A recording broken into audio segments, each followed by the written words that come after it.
Hello, and welcome to the Campus Technology Insider Podcast.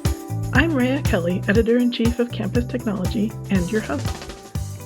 Imagine a learning environment that, much like a Star Trek Holodeck, changes based on a user's individual requirements.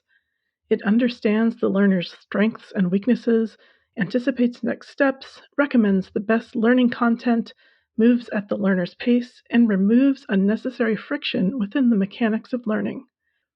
With today's advancements in generative AI, that vision of personalized learning may not be far off from reality.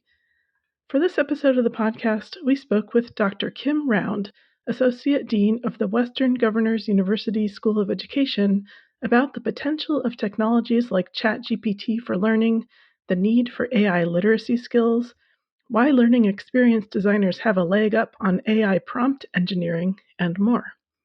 And get ready for more Star Trek references, because the parallels between AI and sci-fi are futile to resist.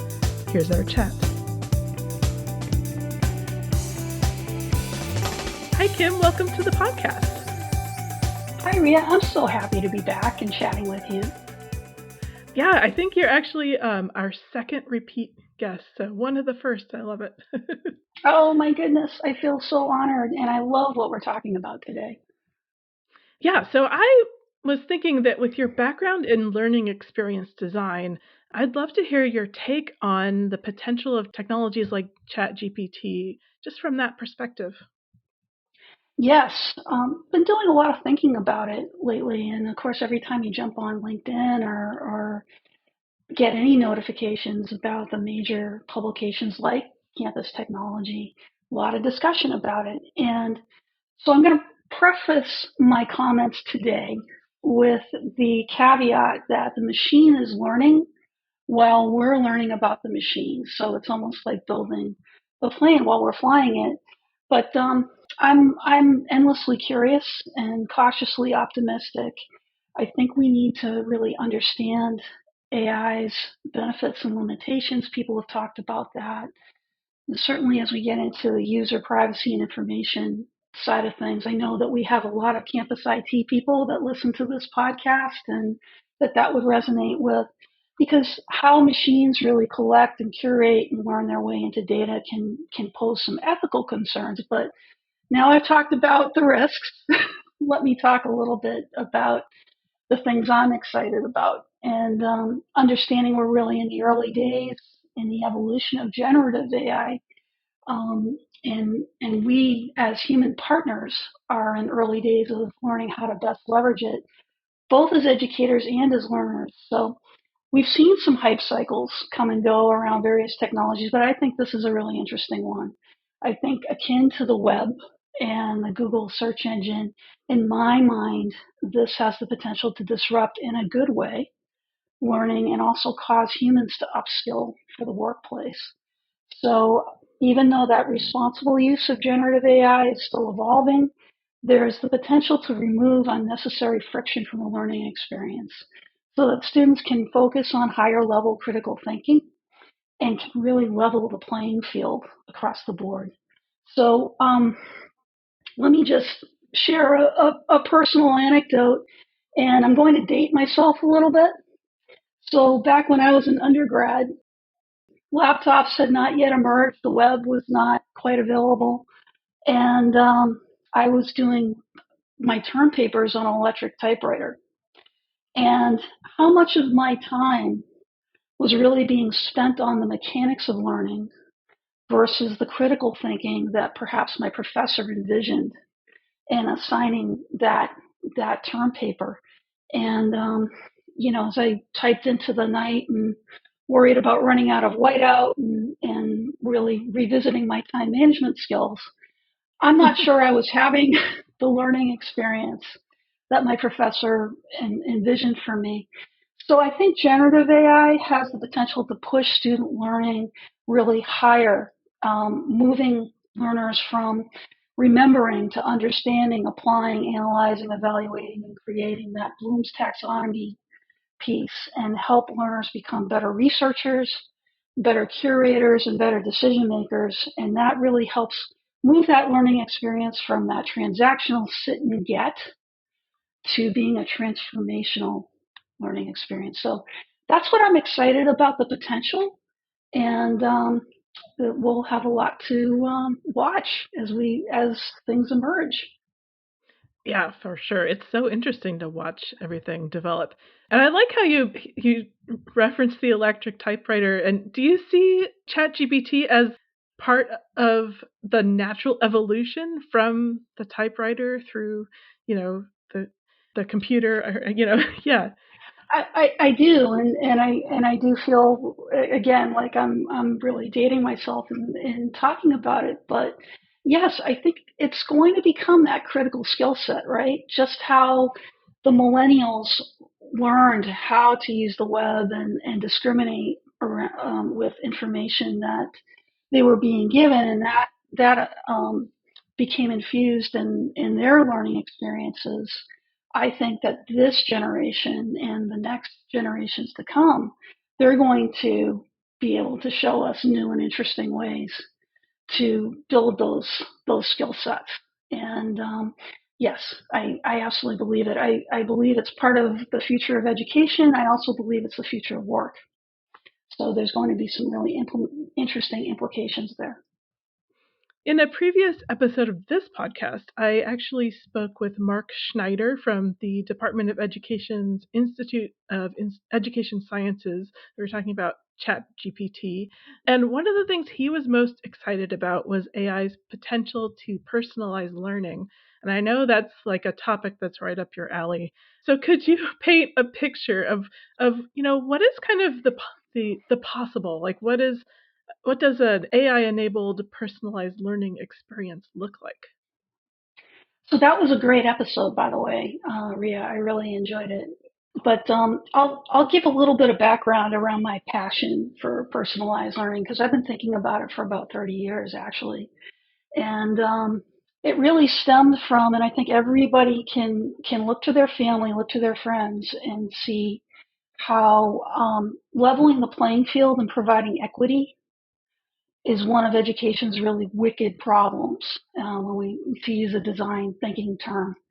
And so when I think about kind of the journey I went on, I had 30 years ago, there wasn't a lot known about high functioning autism, and we were navigating our oldest son's entry into school.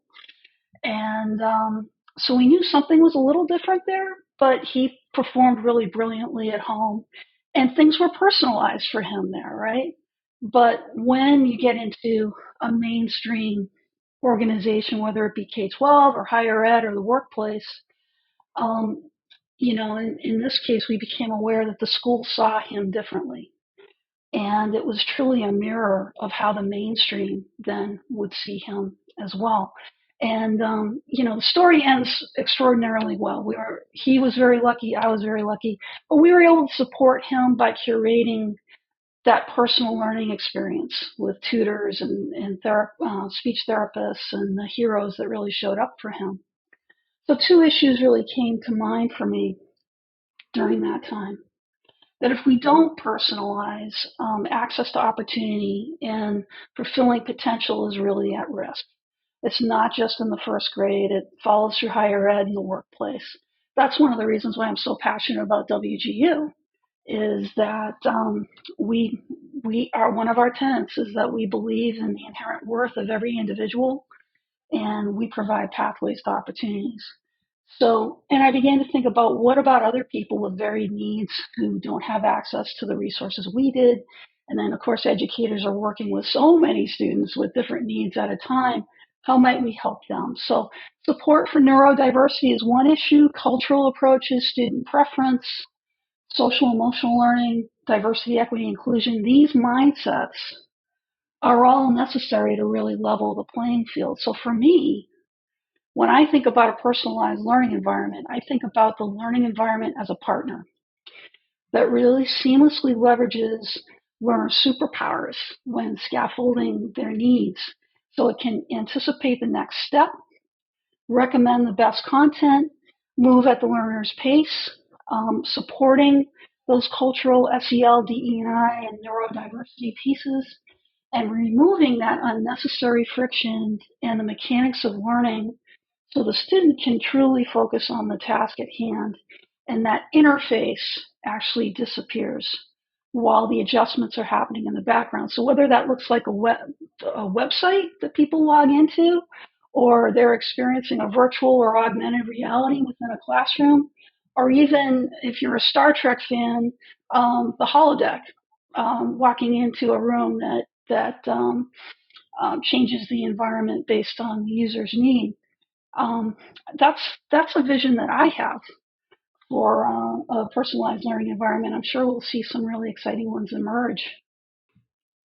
And do you think, like, will AI be able to kind of analyze, I guess, what based on the certain data that's coming out of of the students' coursework or other indicators, and then shape the learning experience automatically in a way? Yeah, I think it's that it's the marriage, I think, of both AI and learning analytics.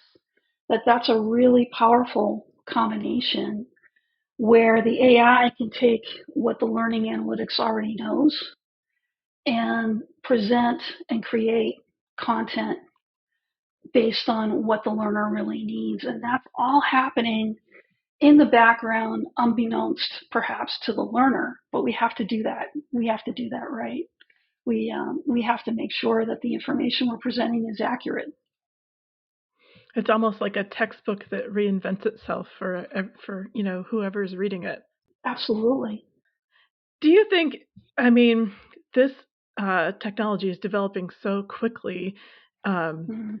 that idea of a textbook that is geared toward every individual, are we close to that becoming a reality, or is it a long way away? What's your sense of the timeline? I don't think it's a long way away. I think we already have the building blocks and we're refining them. And, forms of this are already in play. What was it? I don't know, 7 or 8 years ago, there was some really great um, press coming out about Jill Watson at Georgia Tech and how she was the class chat bot. And then the students found out that she was actually an AI. But we've seen some pieces of this emerging already. There to bring this to the next level, as I said, it's really that marriage, I think, of learning analytics and generative AI, and AI is moving so quickly. With only the learning analytics approach, it might not be as easy to present that course content with those multiple personalized pathways. It really takes the AI to come in and curate and present and synthesize. So as generative AI matures, I think it can recommend that content. And but some of the limitations that we're bumping into that we need to solve for is that the accuracy is evolving, and it seems like, as I've worked with it and read through different resources, that if we see it as an entity, if it doesn't know something, it seems to make something up. So that's a little bit difficult. AI doesn't understand human beings well yet. It has to learn more around adapting to the cultural aspects and perhaps reading levels, or even where somebody is in the world.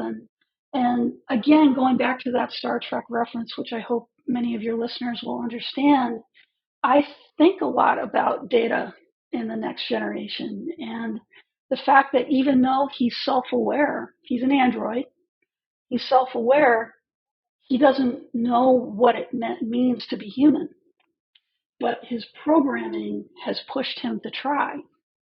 And so he's paired with human partners to try to solve problems. And that team of, say, Data and Picard, or Data and the other crew members, that becomes a really powerful combination as we're solving problems.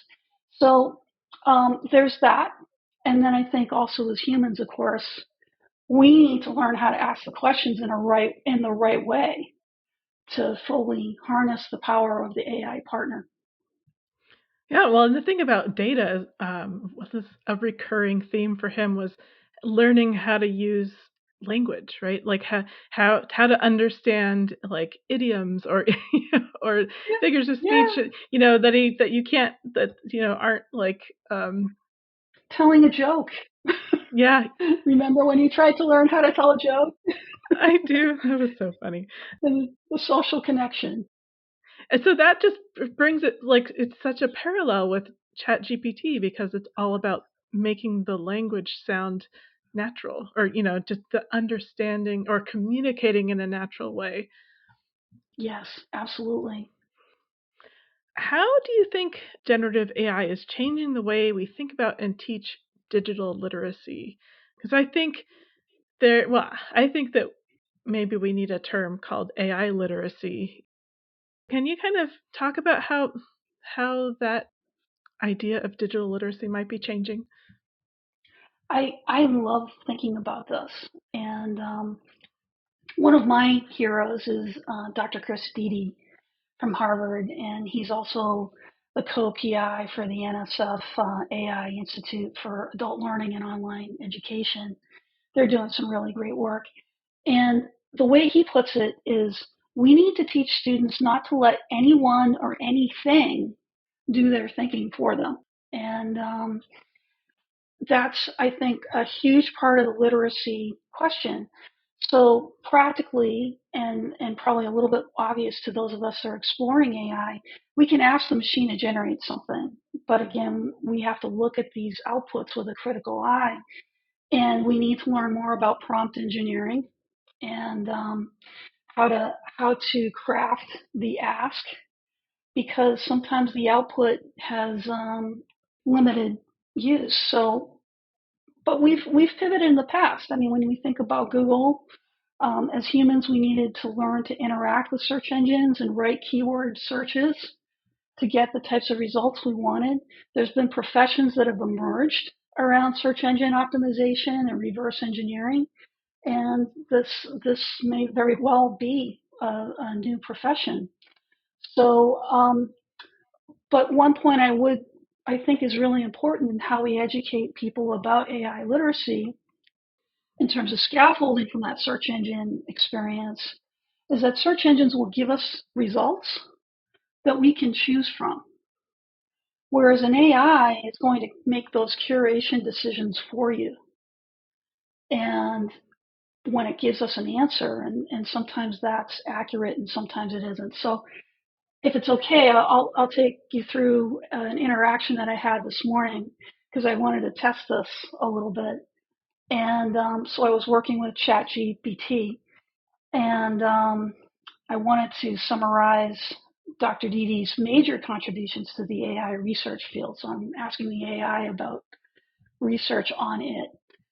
So I was really clear. I said, okay, 5 paragraphs. Let's target this writing toward higher education information technology professionals.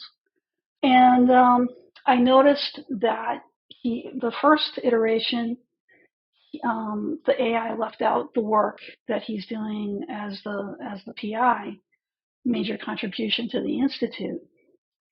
Then also left out the research and work that's focused on faculty artificial intelligence partners, which would be really interesting, I think, to higher ed IT professionals. So we can talk more about that later. But so I had to ask follow-up questions, and as a human partner, I need to know to ask those questions.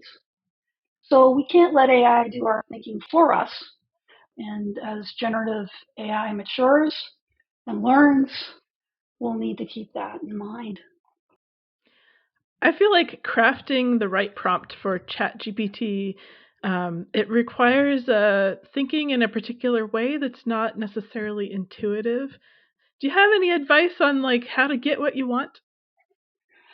Yeah, and in this way, I think faculty and learning experience designers and assessment developers may actually have a leg up because they're already used to spelling out learning objectives or competency descriptions, what the final product really needs to look like.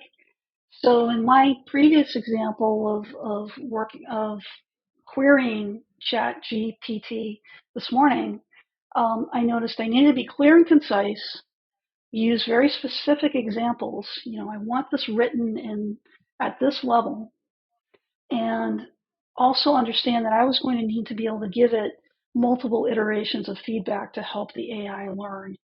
So I think it's a really different skill set that people are used to doing. We need to be really detailed in those requests to get close to what we want for output. And we may actually see that new profession emerge, that prompt engineer position or prompt reverse engineering position.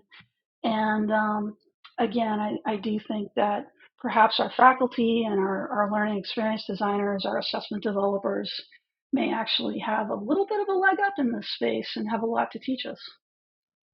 So, speaking of learning design, I wonder if you've come across some interesting ways to tap into the benefits of generative AI, like in a class scenario, like for students. Yeah, I really like the broader potential of learners potentially engaging with a generative AI as a thought partner. Again, that whole partnering aspect. And learners will need to know where the AI begins and ends and where they begin and end in that partnership. But for some more practical kinds of things, we're seeing some interesting things emerge around tutoring for writing, giving feedback on drafts and brainstorming and generating ideas, helping with citations. A lot of my grad students, they would probably appreciate that quite a bit. I know I would have. And guidance on research methods. It's interesting because I saw an article a few months ago on, is this the end of the college essay? Why do we need the college essay anymore if AI can actually write it for you? And I think that essays are not going away, but I think they're pivoting, and that writing assignments can leverage the AI partner really thoughtfully. Um, what's the point of that assignment? It's to build potentially critical thinking skills about a discipline. It's to build those communication skills. But some sample assignments may be that you review the accuracy of that generated text from the AI. You determine where the sources are for that AI generated text. And AI doesn't do a great job around context quite yet. So can the learner provide that context? How does this work in these other areas? So I think that this really blends into the future of work, because we're going to be asked to upskill to do the things that AI does not do well. And this is an example of really infusing that approach into the assessment. So there's other things, around math, practice problems, evidence-based modeling. I was actually playing with that a little bit over the last week or so, asking the AI questions that require synthesis from multiple sources. And so I asked it, how might climate change impact coyotes in New Hampshire in 2030? And asked it to model that, because I live in New Hampshire in the woods, and there's a lot of coyotes that I get to see. And how does this differ from other areas in the country? Some of that information was a little vague right now, but you can see how that could mature over time. Just getting a little bit deeper on what it also can do for faculty, because I come from also a faculty mindset. I taught for a lot of years at different higher ed institutions. I taught for 7 at Harvard University's Extension School and Brandeis University. And I was always seemingly drawn into tasks that were repetitive, or I wasn't available when a learner needed me. And I would feel badly about that. So an AI assistant can really handle those lower level tasks, while I could focus on the strategic direction and design of the learning experience. So um, the institute that Dr. Didi is helping to lead, they're doing some work on faculty assistance, AI-enabled faculty assistance, tutors, social agents that connect students with study partners, virtual teaching assistants, etc. So that's an exciting evolution for the for faculty. So just to kind of follow on too with that Star Trek connection, I really did think about data when I started to look at AI, and I saw that Christie's Institute actually uses this parallel as well. And he talked about the idea that there's there's a thought process called reckoning that's focused on knowledge, and then there's human judgment. So data is the reckoning, and human judgment is Picard, taking that information and figuring out the context. So AI might find ways for a professor to generate meaningful feedback, but it's the professor who will deliver it in a way that really respects the student's context. And AI doesn't really understand that. So hopefully those are some ideas. Yeah, yeah, or doesn't understand it yet, I suppose. Doesn't understand context yet. It's still learning, and I wonder if it will fully understand context as time moves on. But that is a challenge now. If AI kind of becomes integrated into a lot of different technology tools that are part of the student experience, how will students need to think about when and when not to use AI? Like how do you discern when AI is not the right tool for a particular task? Well, they'll need to build their muscle. They'll definitely need to build their AI literacy muscle. I think, Rhea, you and I have, let's just coin that term on the podcast, AI literacy. But um, I think they'll need to discern when AI is not the right tool for the task. I keep going back to there's a quote that I think is really appropriate here because as I've navigated my career in higher ed or worked with colleagues and students, even raised my family, I think about a quote about the difference between knowledge and wisdom that I've always appreciated, and that is knowledge is knowing what to say, wisdom is knowing when and how to say it. And I think that this is the difference between how people hear the information and may be willing to partner with you, that social piece, toward the greater good. And when it comes down to the competencies that require knowledge and which learning challenges require wisdom, I think that's where students will need to really discriminate between the two. AI is not a great fit for skills like strategy and social skills and creativity and perhaps empathy right now. Learners will need to increase the literacy. They'll also need to be able to determine how knowledge potentially generated by AI can be one data point that really helps with the wisdom pieces.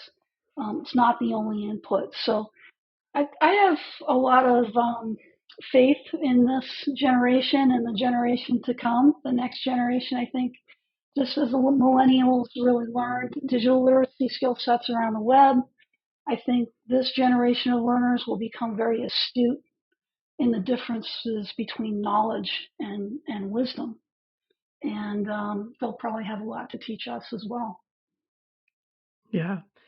So you mentioned Christides' work. Could you share any other resources out there that you find useful about generative AI or teaching with AI? There's some great academic thought leadership through the folks at Global Research Alliance for AI in Learning and Education, and also the National AI Institute for Adult Learning and Online Education. That's Christides' work.